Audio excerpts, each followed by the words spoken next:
Continuamos. Les decía entonces, siguiendo con el tema de el estudio del concepto de política económica. Tenemos entonces que una vez que se han constituido los programas por parte del gobierno en el aspecto económico, les decía que se creó el Instituto Politécnico Nacional con el fin de capacitar, de llegar a crear el profesionalismo a través, primero a nivel técnico y ya después a nivel ingeniería. Eso se llevó a cabo precisamente con programas a largo plazo. No se dijo, en 10 años vamos a tener a profesionistas. Claro, se calcula, a partir de hoy en 10 años ya tenemos profesionistas, pero no se van a obtener resultados, sino los resultados, ¿cuáles son?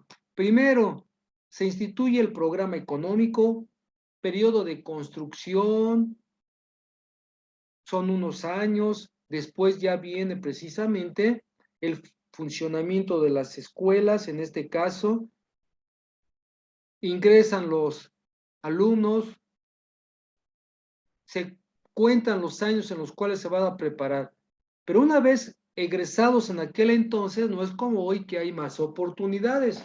Antes tenían que salir de la escuela y ya podían pedir trabajo. Por eso a nivel técnico, salían de vocacional, ya empezaban a trabajar porque ya tenían conocimientos y ya a nivel superior reafirmaban el conocimiento, pero les llevaba 4, 7, 8, 9 años, según el área. En la medicina y en la biología es un poquito más largo, un año más. Y entonces, en lo que empieza la tecnología a surtir efectos, no es el momento en que un egresado sale, no. Hay que esperar resultados hasta que la tecnología ya esté funcionando, por lo menos en un avance del 30%. Entonces, para alcanzar ese avance del 30%, hay que esperar nosotros 10 años al corto plazo, mínimo 10 años al corto plazo. En los años 60, 70, se decía que México estaba atrasado 50 años. Parece que hoy ya no está México atrasado con 50 años.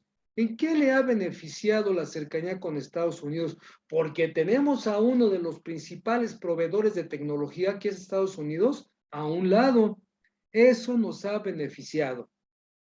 Y lo que es precisamente la cooperación internacional en el área científica, tecnológica, cultural, de explotación de trabajo también, pero pues por fortuna estamos tan cerca y ha sido una fortuna, repito, porque ya México no está atrasado en 50 años, ¿eh? Ya no son 50, todavía algunos años, pero ya no 50 como antes. Ya hoy las universidades, las escuelas, inclusive recuerden ustedes que hay intercambio de estudiantes de aquí a Estados Unidos y de Estados Unidos para acá. Entonces, sí ha habido avance. En este sentido, los programas económicos en lo que se refiere a educación ya surte efecto. Programas de vivienda, no se diga, ¿verdad? Aunque ha habido, ahorita lo comentamos eso. ¿Cuáles son cuál es la antítesis? Antítesis, no antitesis, es antítesis. Bueno, programas de educación, vivienda, profesionalismo en las carreras, programas de inversión, programas de infraestructura, pero ahora sí desde el punto de vista del servicio público, construcción de carreteras, construcción de vías férreas, marítimas, construcción de puertos aéreos, etcétera. Vean ustedes, el programa este de la construcción del puerto aéreo se creó. ¿Desde cuándo surgió la idea? Ya la idea de crear otro aeropuerto en la Ciudad de México viene desde hace como 30 años la idea. Y con Peña Nieto se inició la obra de Texcoco, pero hay toda la población decíamos, es que ahí no se puede construir un aeropuerto, ¿cómo es posible? Es fangoso, tarde o temprano, y vean ustedes ahorita, tarde o temprano, eso era un lago, el lago de Texcoco, tarde o temprano la naturaleza va a reclamar ese espacio.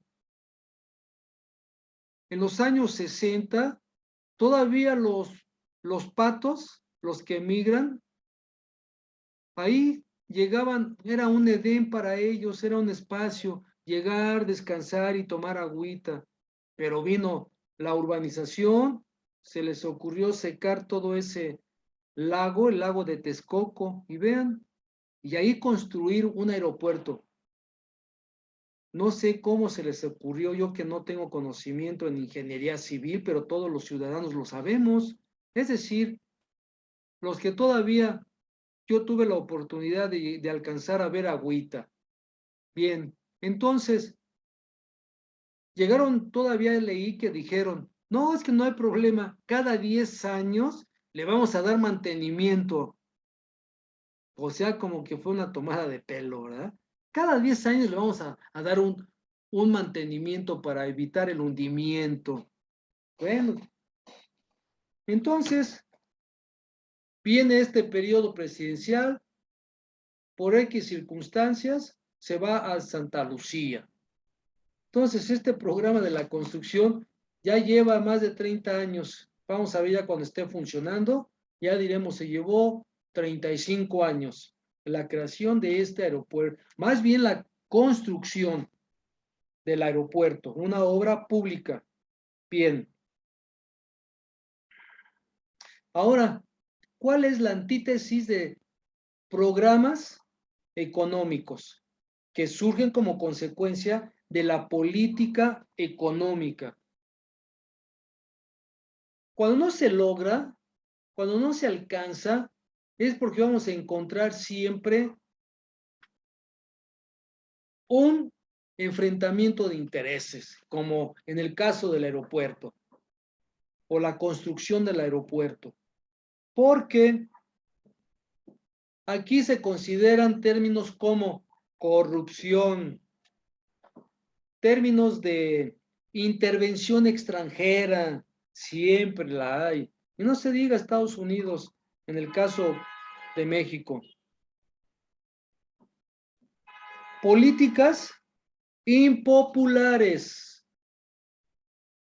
porque si a veces por alguna razón el pueblo es manejado, manipulado, se le hace llegar la información de tal suerte que se espera una reacción dada, pues también políticamente lo utilizan y es algo que ha sucedido, por ejemplo, para la construcción del aeropuerto. Que sabemos que en un momento dado, aún en contra de la voluntad del pueblo, se imponen las políticas, porque ya viene lo que es represión. Que hoy en día la represión está un poco, parece un poco mermada con la Comisión de Derechos Humanos, luego a nivel de lo que es Organización de Naciones Unidas, que ya también Organización de Naciones Unidas pide, solicita que haya respeto a los derechos humanos. Y ya hay hoy muchas ONGs con las redes sociales, etcétera, ya bajan la popularidad de los políticos. Ya hoy vean ustedes, los políticos corruptos rápidamente son identificados, quemados y pierden popularidad. Bien, esto es respecto al concepto de política económica. Y hago una aclaración, nuestro programa se llama Economía Política Internacional. Pero aquí vamos a entender lo de lo siguiente, y es lo que les voy a explicar, ahorita que vamos a entrar al término economía política. Bien, de una vez, para no dejar la duda, nuestro programa se llama Economía Política Internacional, pero aquí se debe entender de acuerdo a lo que vamos a tratar, de ahí se desencadena. Economía como una ciencia muy aparte. Entonces es economía. Luego dice política internacional. Porque vamos a estudiar economía en el ámbito de la política internacional, en el ámbito en el cual hay reglas, normas, regulaciones, estatutos, en los cuales firmados a través de tratados internacionales de comercio internacional. Bien, hecha la aclaración, vamos a ver ahora economía política. Decimos,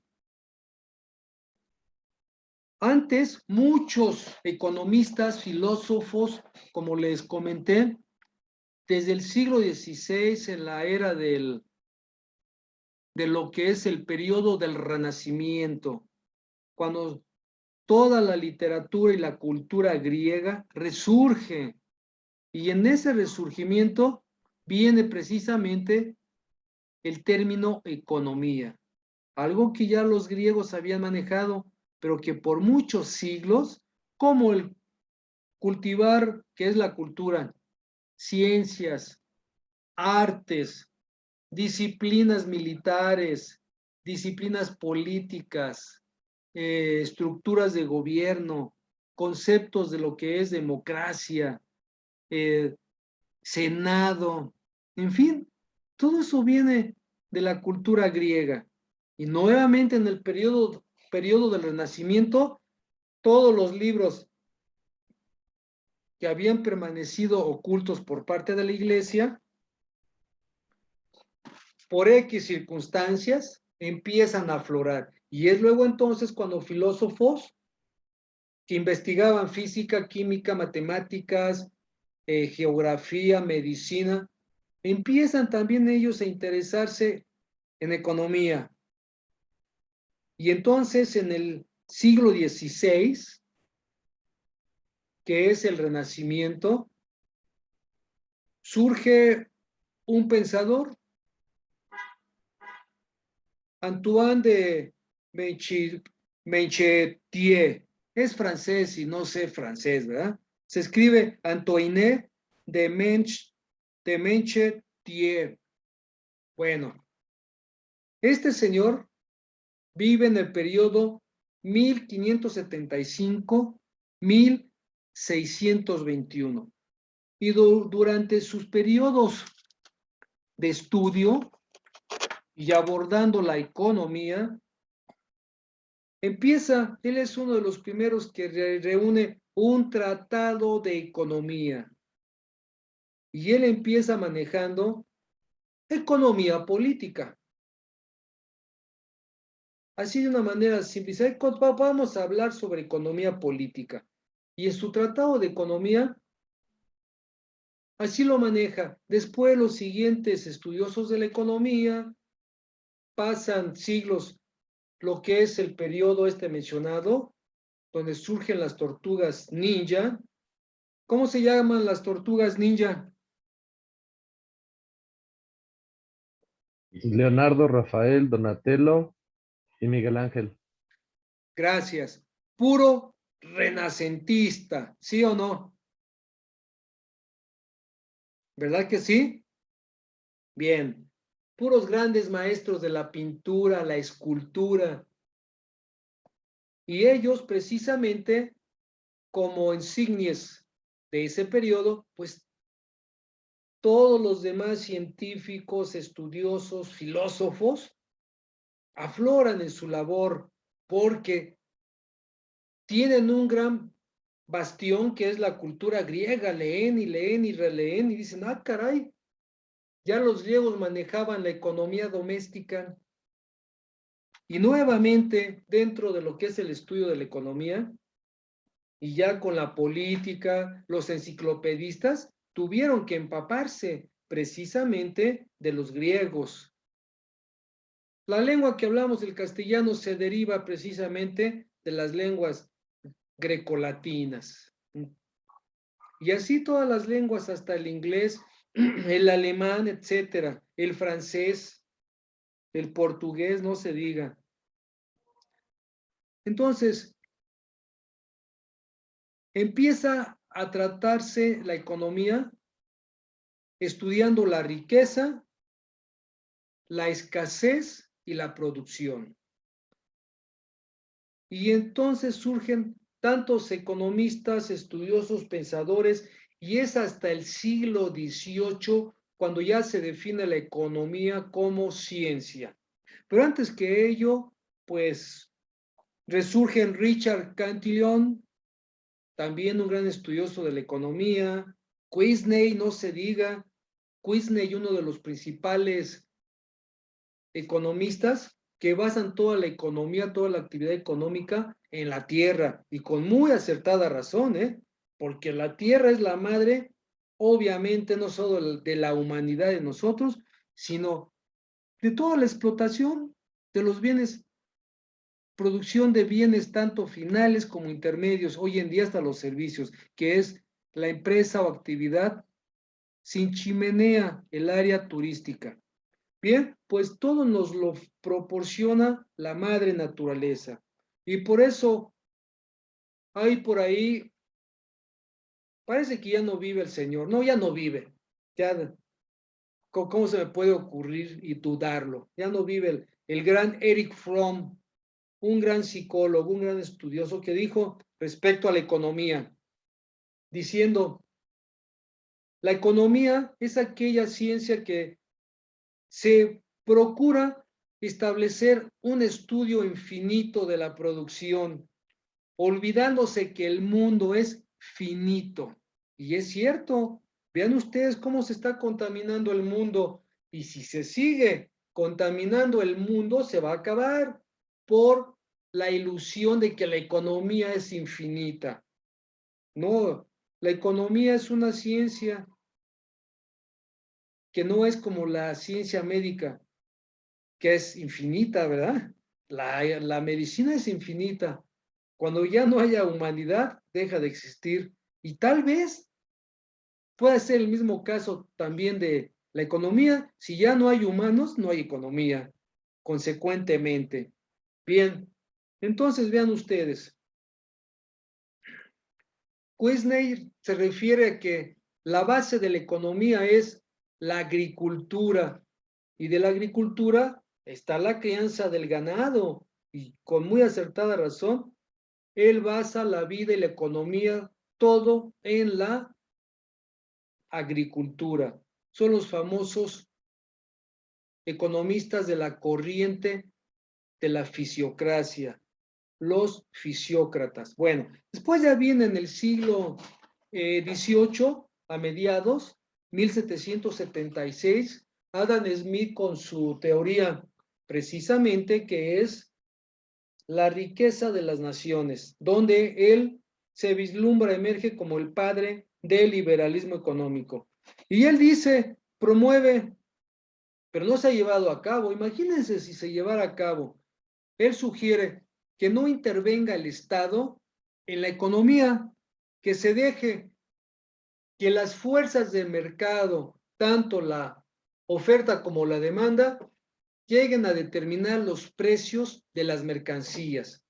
Y esa será la manifestación de la mano invisible. Pero eso de la mano invisible sabemos que no existe, porque a final de cuentas el que determina los precios son los empresarios, los fabricantes. Por eso está ahí precisamente ya el análisis de cuando hay un mercado de competencia perfecta y un mercado de competencia imperfecta. El mercado de competencia perfecta son tanto los fabricantes que no pueden controlar el precio. Pero en el caso de la competencia imperfecta, ya son pocos o quizá uno nada más el que oferta mercancías y consecuentemente puede determinar el precio. Por eso se dice que la competencia de mercado imperfecto es desleal y con justificada razón, ¿verdad? En México la Constitución prohíbe monopolios y tal parece que en México hay muchos monopolios. Es decir, el monopolio es donde existe un solo fabricante, ya sea de uno o varios productos, pero solo él los produce y como solo él los produce, solo él controla los precios, aún existiendo muchísimos compradores.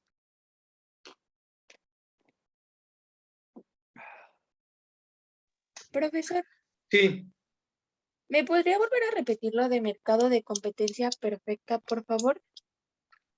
sí, competencia perfecta significa que vamos a encontrar muchos, en un momento dado, muchos compradores, pero el que determina el precio es nada más exclusivamente el que tiene el monopolio. Por eso se dice que el monopolio es desleal, porque está en manos de un solo fabricante. Ok.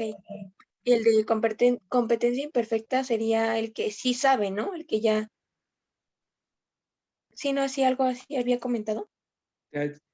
No, no se preocupen, son términos que vamos a seguir manejando. Inclusive, ya yo cometí el error por no dejarles estos conceptos. Y una vez, anoten por favor, ¿ya tienen pluma y lápiz? Sí. Sí, necesitamos sí reflexionar, ¿eh? No es fácil, es muy sencillo, pero precisamente en su sencillez estriba a veces la confusión, porque como que decimos, no puede ser tan sencillo, sí es simple, es simple.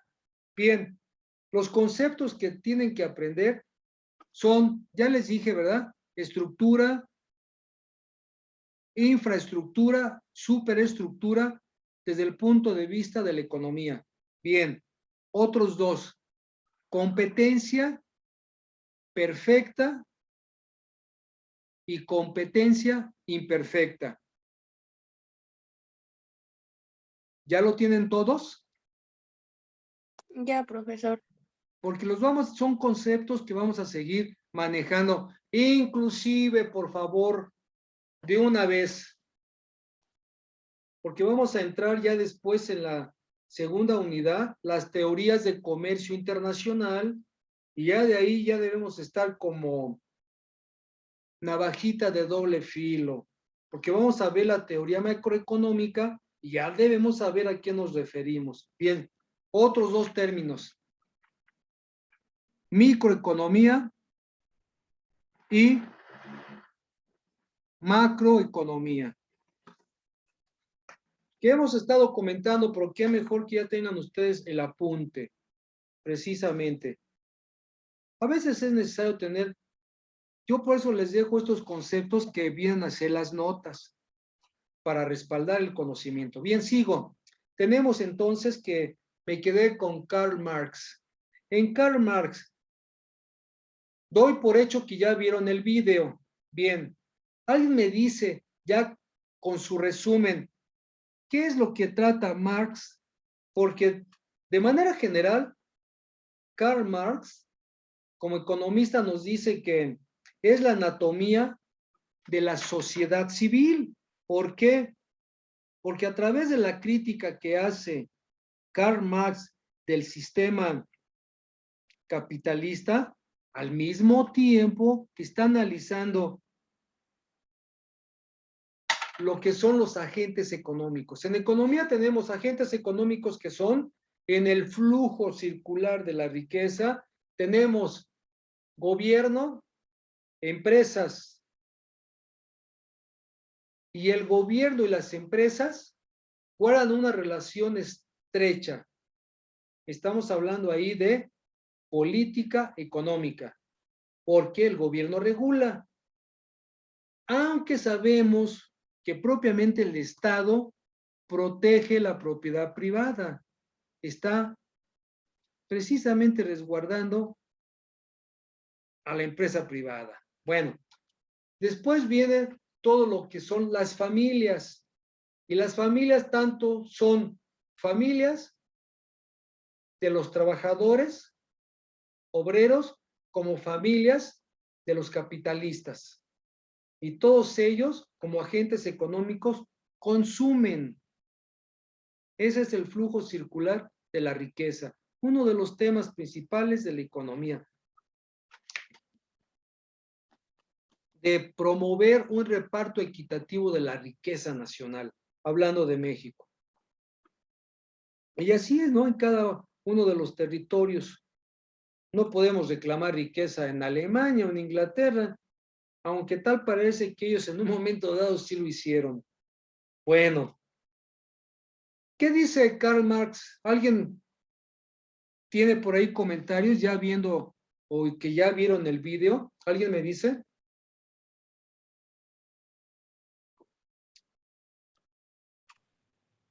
Profesor, Sí, adelante, por favor, Elizabeth. yo todavía no lo veo. Apenas ayer nos los dejó, entonces todavía no he tenido tiempo de verlo. Bueno, véanlo. ¿A quién ya lo vio? Yo. Yo, profe. Para ver, Valeria, luego Saraí. Ok. Pues básicamente habla sobre el, el capitalismo y cómo cómo la gente empezó a como agarrar un monopolio, ¿no? Y como que querer abarcar como los oficios y a la gente trabajadora, bueno, quienes producían el oficio, como que se adueñaron de la persona y la persona le trabajaba a ellos y ellos querían como que abarcar más las ganancias de la producción. De ahí surge el concepto de plusvalía. Gracias, Valeria. Saraí. Si alguien inclusive ya tiene hasta su resumen, lo puede utilizar, ¿eh? Estamos aprendiendo precisamente.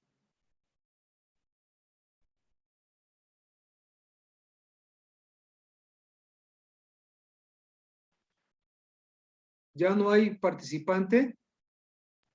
Yo, profesor. Bien, gracias, Saraí. Adelante. Bueno, yo entendí que el capitalismo funcionaba a través de la explotación del humano por el humano. Y bueno, surgió después de eso la burguesía, que fue como parte del proletariado, y se crean las clases sociales y la división del trabajo. También anoté que la mercancía tiene un valor que viene del trabajo humano y habla, bueno, de eso mismo referente al fetichismo de la mercancía, que era darle un valor cuando no lo tiene. Y, bueno, y también lo que tenía era que con respecto a que Marx diferencia el valor de uso y valor de cambio. El valor de uso es la utilidad que se da al bien y el valor de cambio es el producto creado para venderse, o sea, la mercancía. Bueno, principalmente eso, porque puse más ideas, pero creo que eso es como lo que más Correcto, me Saraí. enfoqué. Magnífico. Bien. Karl Marx, en este video rápidamente, nos está mostrando lo siguiente, que ustedes atinadamente lo han definido. ¿Qué es? Primero se hago una aclaración. Karl Marx escribió 3 grandes tomos, todos sobre el capital. Y toda su filosofía económica, todo el desarrollo de la economía, está desarrollada obviamente bajo la teoría. Pero toda esa teoría económica, este genio de Karl Marx, también lo interpreta en fórmulas matemáticas. Por eso de ahí viene todo lo que es el estudio de las variables. Karl Marx todo lo interpreta también a través de las matemáticas. Increíble, ¿eh? Cuentas nacionales, por eso cuentas nacionales es una fórmula. Producto internacional bruto es igual a consumo, inversión, más gasto público, más ahorro, menos la suma algebraica entre importaciones y exportaciones, lo cual puede darnos ya sea déficit o un superávit. Es una ecuación muy interesante. Bien. Y ahorita nada más de una manera así muy superficial lo estamos mirando, pero es parte esencial precisamente de su desarrollo en la crítica del sistema capitalista. Bien, ¿y qué dijo Karl Marx? Como ustedes ya lo comentaron atinadamente y en el vídeo lo van a ver, dice que surge el término plusvalía. ¿Y qué es la plusvalía? Plusvalía es aquella parte del trabajo que el proletariado le ha agregado a su producción.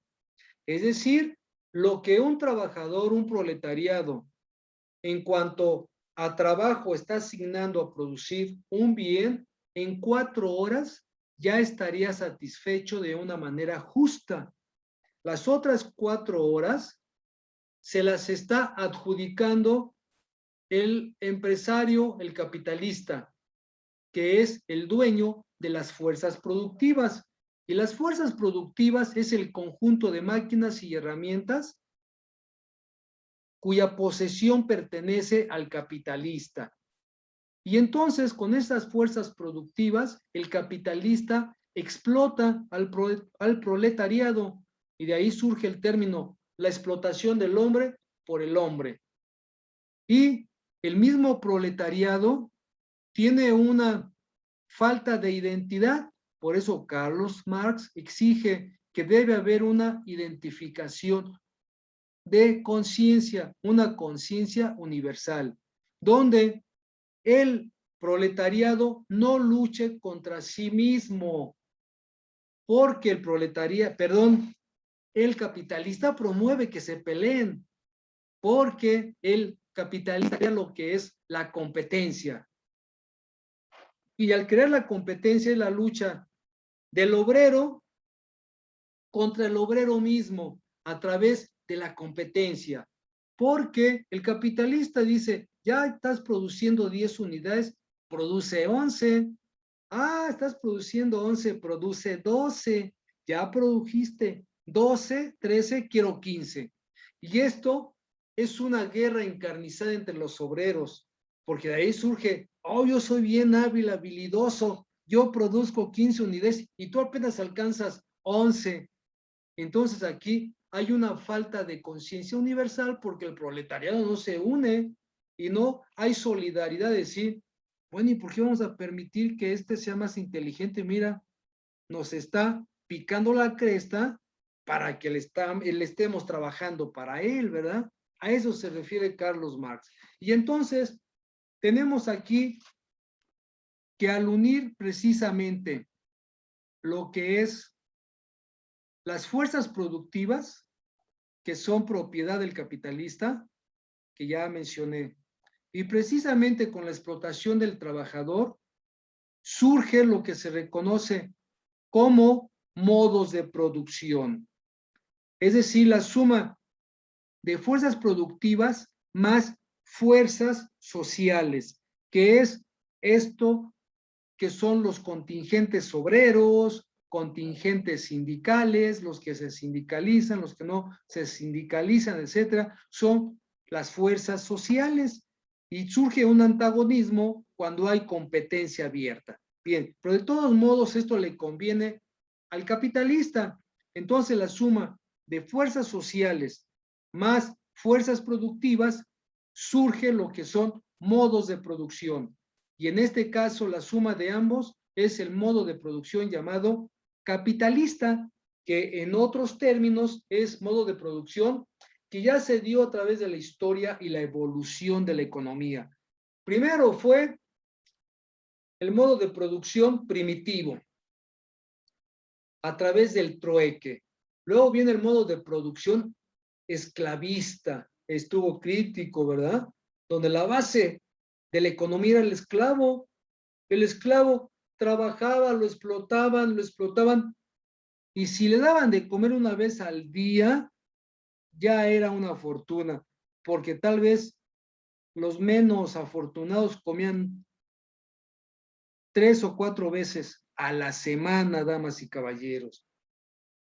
Los usaban hasta que se morían jóvenes los esclavos, porque si ya estaban, imagínense, de 30 años para arriba, ya hasta decían, ya que se muera, ya no me sirve. No, era horrible el modo de producción esclavista.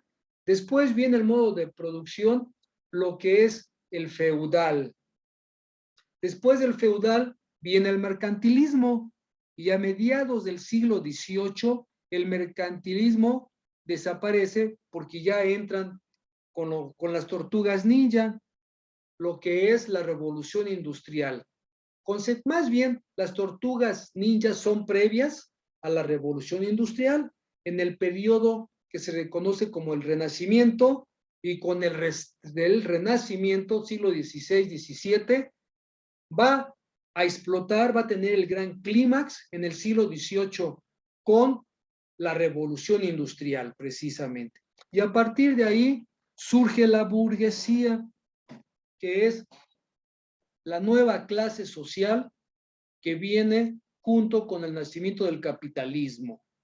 Y a la fecha hay una sociedad entre lo que Carlos Marx definió como el nacimiento de las naciones.